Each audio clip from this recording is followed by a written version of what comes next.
Olá, muito boa noite para todo mundo. Bandeando os mourões da cerca, porque não há quem não se perca numa escuridão assim, a comitiva do Terra Viva DBL na TV varou do Chapadão até a Ribeira para trazer ao povo deste sertão as notícias mais importantes que por nós foram ouvidas e apuradas na nossa lida boiadeira. E embarcando já nessa jardineira novidadeira, a gente anuncia a apresentação da prosa abrideira do dia.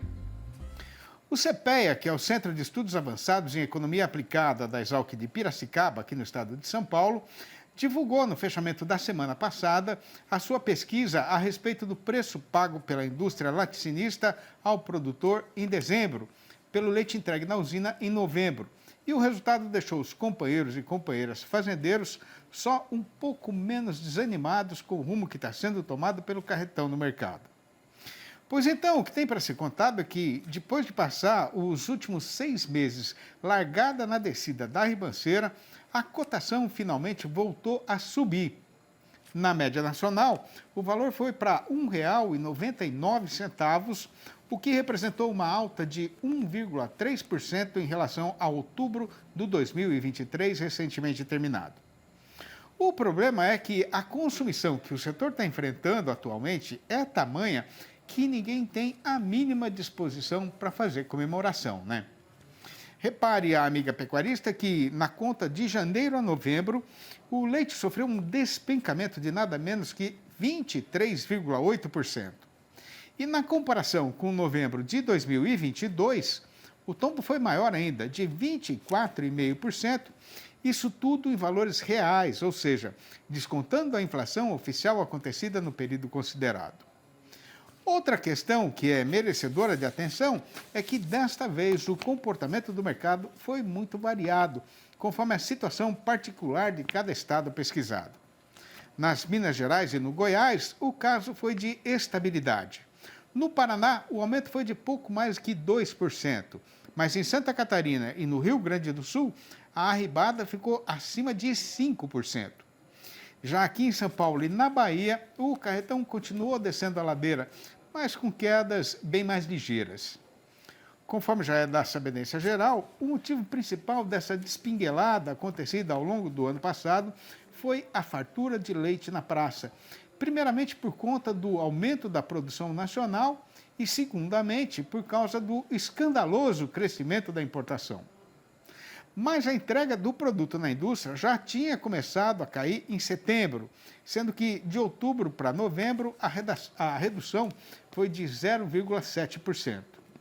Já a entrada de derivados estrangeiros aqui no nosso terreiro chegou a diminuir em setembro, com a queda dos preços aqui no Brasil, mas apresentou novas altas em outubro e novembro. Aí, juntando tudo e considerando ainda que janeiro é um mês de consumo mais fraco, a previsão dos especialistas do CEPEA, agora para este começo de ano, é de estabilidade ou de ligeira melhora do valor do leite pago ao produtor. O jeito, então, é esperar para ver o que é que vai acontecer e torcer, né? Se o companheiro e a companheira pecuaristas que estão aí na frente da televisão, escutando esta nossa falação noticiarista e novidadeira, estão enfrentando alguma dificuldade ou consumição na condução da propriedade, agora é hora de aproveitar a oportunidade de usar a facilidade que a gente tem aqui na televisão de falar com um especialista e ajudar a campear a solução. Pois então fica assim anunciada a apresentação da nossa conversa com o analista. Olá pessoal, Felipe Fabre, zootecnista, analista de mercado aqui da Scott Consultoria, e hoje a gente vai responder 2 perguntas que chegaram para nós através das nossas mídias sociais, tá? A primeira pergunta é referente à oferta de bezerros para o ano de 2024, né? Em função do forte abate de matrizes que ocorreu em 2023, como deve vir a oferta de bezerros para a próxima temporada? Bom, na nossa percepção, a oferta de bezerros ela deve ser menor do que foi na safra de 2023, do que foi no ano de 2023, mas não um reflexo ainda dos abates de 2023. Por que não um reflexo dos abates de 2023? A safra de bezerros que vai chegar ao mercado agora em 2024, ela é resultado da estação de monta de 2022, o primeiro ano de descarte de matrizes no nosso país, e ainda com um volume relativamente maior de fêmeas participando do processo do que em 2023. Então, em 2024 a oferta deve diminuir frente a 2023, pensando nos bezerros, mas não refletirá ainda os abates de fêmeas que ocorreram no ano de 2023. Então, deve ser um mercado com um vigor mais moroso com relação à pressão de baixa, tá? Altas pontuais elas podem acontecer por conta dessa oferta diminuta frente a 2023, mas não deve ser um ano onde nós assistiremos uma explosão de preços com relação às categorias mais jovens. E a segunda pergunta que foi feita para nós é com relação à compra de vaca boiadeira, de novilhada, pensando no período de reprodução em 2024 para abastecer o mercado lá na frente. Olha, na nossa percepção, o melhor momento para essa aquisição de bovinos para reposição foi 2023. Havia uma super oferta chegando ao mercado, essa super oferta que chegou ao mercado, ela veio também com qualidade genética superior. E por que nós dizemos isso? Essa safra de 2023, a oferta de bezerros de 2023, foi resultado da estação de monta de 2021. Segundo os dados da Asbia, nós tivemos a maior participação de inseminação artificial da história para pecuária de corte no ano de 2021. E quando a gente está utilizando material para inseminação artificial, espera-se que venha um material genético de qualidade superior. Então nós trabalhamos com um cenário de preços menores para reposição em 2023 e uma maior qualidade com relação à bezerrada, à oferta de animais que chegou ao mercado. Tá?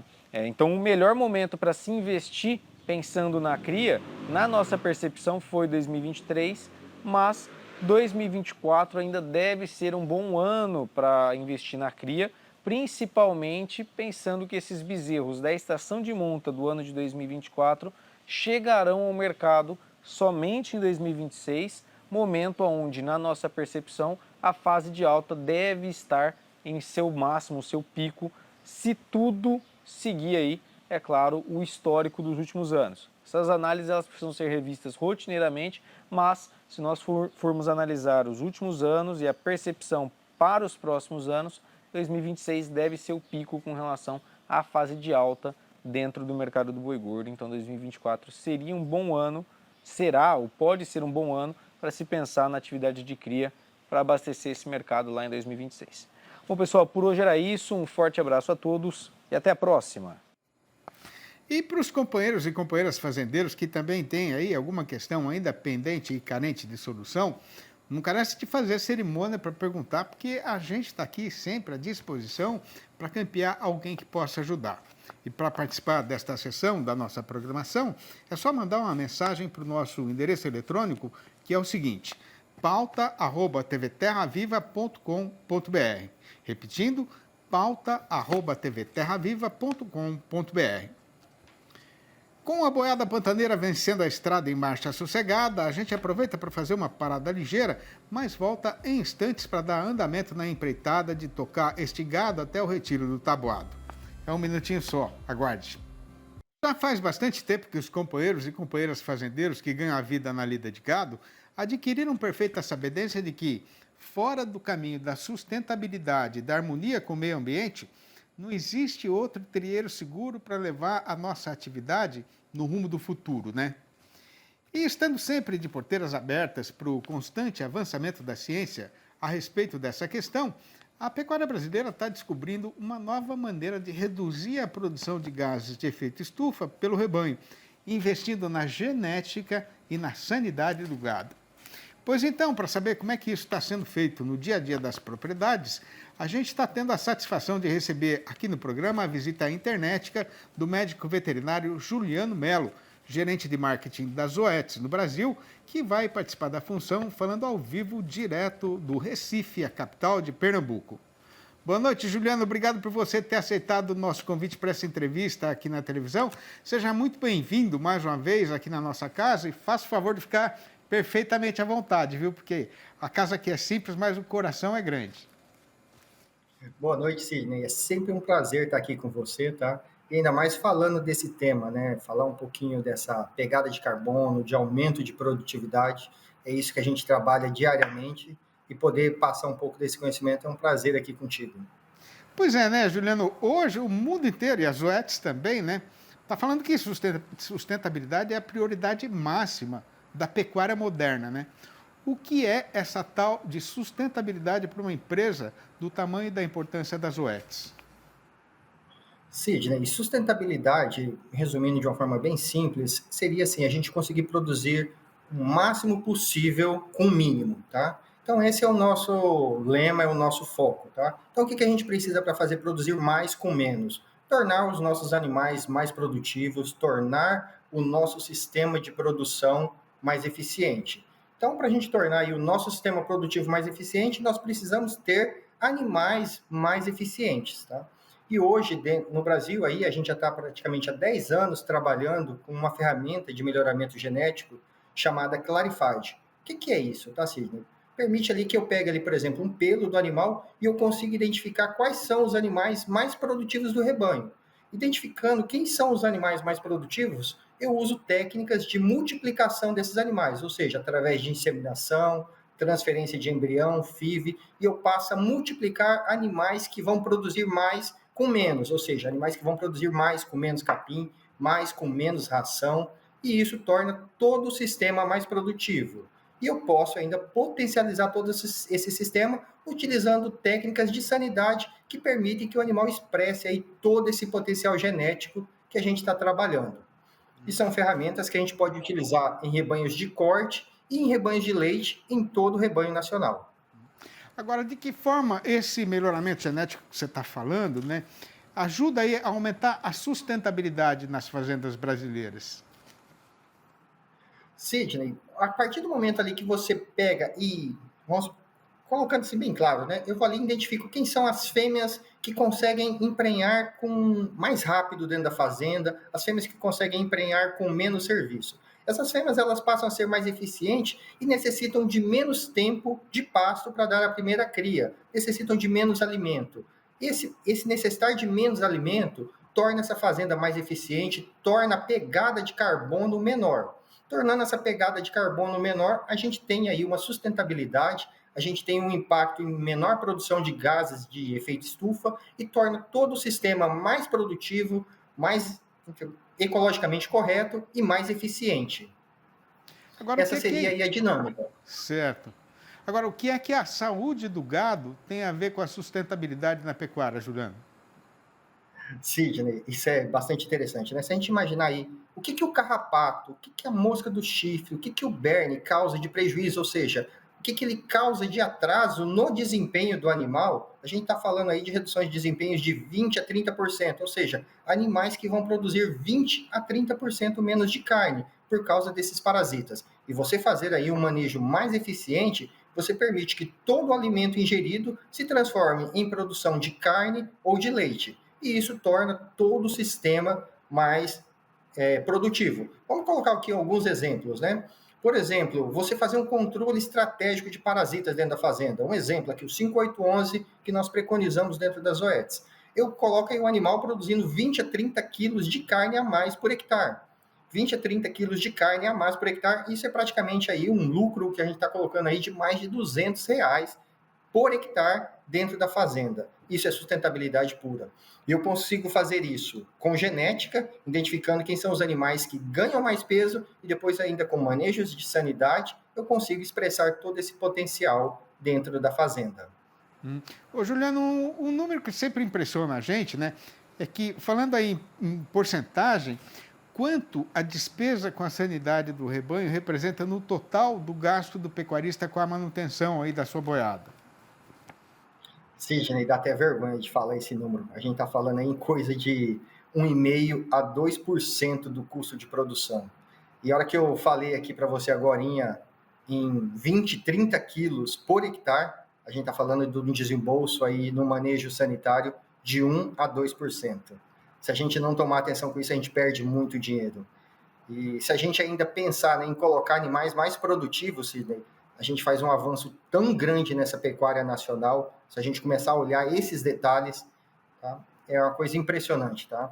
Então, o que eu observo é, a gente tem um caminho muito grande, Sidney, para trabalhar pensando aí em sustentabilidade, em pegada de carbono e melhorar a eficiência do nosso rebanho, tanto de corte quanto de leite, em todo o Brasil. Coisas que a gente pode começar a pensar aqui, Sidney, quantos por cento das nossas vacas no Brasil que tem um bezerro por ano? A gente está falando aí de 50% a 60% das vacas brasileiras. 40% das vacas brasileiras não parem um bezerro por ano. Então, se a gente imaginar quantos por cento que a gente deixa de produzir todo ano dentro do Brasil, e a gente pode mudar esse cenário muito rapidamente, tá? Com genética e com manejos sanitários eficientes e que façam a diferença dentro do campo. Ô, Juliano, o que é que o pecuarista brasileiro ganha fazendo esse investimento aí em genética e em tecnologia moderna para reduzir a produção de gases nocivos à atmosfera? Parece que é uma coisa que fica lá longe, né? Que não tem muito a ver com com a nossa vida na fazenda no dia a dia, né? Sidney, isso é um negócio que é pouco explorado atualmente dentro das fazendas, mas já existem algumas conversas. Por exemplo, a gente vai ali no Mato Grosso, a Acrimate já está começando a fazer alguns trabalhos no Mato Grosso relacionados à pegada de carbono, em quantificar esse carbono que a gente deixa de produzir, de utilizar, entendeu, no nosso sistema produtivo e o quanto que a gente poderia estar comercializando isso, só por você ter animais mais produtivos. E esse é um trabalho que a gente está começando a trabalhar dentro das OETs, tá? Em quantificar o quanto que a gente está tornando os nossos animais mais produtivos, quantificando isso, podendo gerar aí créditos de carbono dentro das fazendas brasileiras, por estar deixando aí o seu rebanho mais produtivo e com uma pegada de carbono menor. É uma coisa que é pouco explorada, mas que a gente vai ter que começar a trabalhar nisso nos próximos anos, com certeza, tá? A gente está começando um novo ano e isso é um tema que a gente está em todas as nossas discussões em quantificar isso com precisão. Isso vai envolver também aí algumas empresas que vão fazer a certificação, que vão acreditar isso, e isso vai virar um novo mercado para a gente aí nos próximos anos. Pois é, né, Juliano? Eu acho que esse assunto é extremamente interessante, né? E é efetivamente a forma que a gente tem para garantir um lugar na jardineira que vai levar a pecuária brasileira na direção do futuro, né? A gente até podia conversar mais sobre isso, mas nosso tempo aqui na televisão sempre é meio apertadinho, né? Então vamos deixar aí mais ou menos combinado. Uma hora dessa a gente volta a prosear mais um pouco sobre esse tema que é extremamente interessante para o pecuarista brasileiro. Obrigado pelas suas informações, viu, Juliano? Muito boa prosa e até uma próxima vez, então. Um grande abraço. Tá bom, Sidney. Estamos à sua disposição aqui. Um abração. Outro abraço. Tchau, tchau. Com a estrada chegada no remanso do rio, todo mundo já viu que a boiada estava pedindo descanso e, para não deixar esse requerimento sem o devido atendimento, a gente aproveita a paisagem desta ribeira para fazer mais uma parada ligeira, deixando para a parte derradeira da viagem a discussão do caso que foi passado com o mercado do boi gordo, que tem hoje a seguinte manchete chamadeira. Com a estralada de rojão fazendo eco no Chapadão e o povo ainda comemorando a chegada do Ano Novo, o consumidor agora está alongado do mercado, o comprador não está fazendo questão de entrar em negociação de gado, o fazendeiro está retirado da lida, aproveitando com a família o lado bom da vida, e o resultado disso tudo é que a nossa praça boiadeira está padecendo de forte febre paradeira. Não vai demorar nada e é já que o Terra Viva DBO na TV vai voltar, é só aguardar.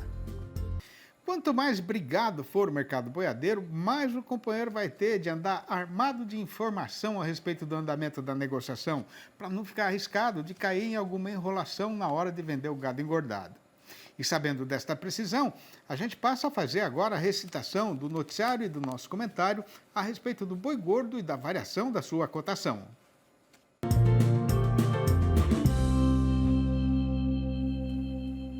A zoada de rojão ainda está fazendo eco lá no Chapadão e até lá na freguesia de Santa Luzia. E o povo todo está arregalado e satisfeito depois de ter comemorado com muita festa e alegria a chegada do Ano Novo. E com o 2024 já entrado e estreado no calendário, o caso é de prestar atenção no andamento da negociação no mercado pecuário para assuntar o rumo que será tomado pelo carretão no eito daqui para frente. Pois então, a este respeito que tem para ser contado aqui, conforme até já estava sendo esperado, a nossa praça boiadeira está outra vez padecendo de forte febre paradeira. A explicação para esta situação atual que aliás já é do conhecimento geral dos companheiros e companheiras pecuaristas, é que janeiro sempre é um mês mais arrastado do ano na cadeia da carne bovina, por conta de uma grande conjuminação de motivos, sendo que o principal deles é o desaparecimento do consumidor do comércio varejista. A questão é que, em todo começo de ano, o trabalhador brasileiro enfrenta um extraordinário ajuntamento de contas requerendo pagamento. Isso justamente na hora em que os derradeiros dinheiros do salário e do 13º já criaram asas e foram embora, né?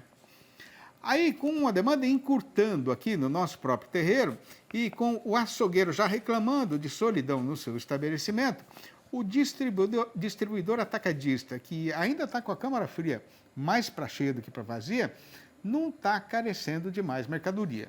O resultado é que o dono do frigorífico, que conhece decore salteado, o procedimento costumeiro da sua freguesia, também não está fazendo questão de entrar em negociada de boiada, até porque ele já tinha contratado antes gado terminado em quantidade mais do que suficiente para atender a sua pouca precisão. Enquanto isso, no mercado de carne com osso no atacado, aqui na Praça Paulista, os preços registraram aumentos muito ligeiros, como no caso da carcaça casada de macho inteiro, que foi negociada nesta terça-feira por R$ 14,96 o quilo, o que representou uma alta de 1,1% na comparação com o começo da semana passada. No mesmo espaço de tempo considerado, o porco caiu 1,8% e o frango ficou 0,7% mais barato, o que quer dizer que a carne bovina perdeu mais uma lasquinha do poder de competição em relação às suas concorrentes. Acontece que o companheiro boiadeiro está perfeitamente indiferente ao expediente rotineiro do mercado.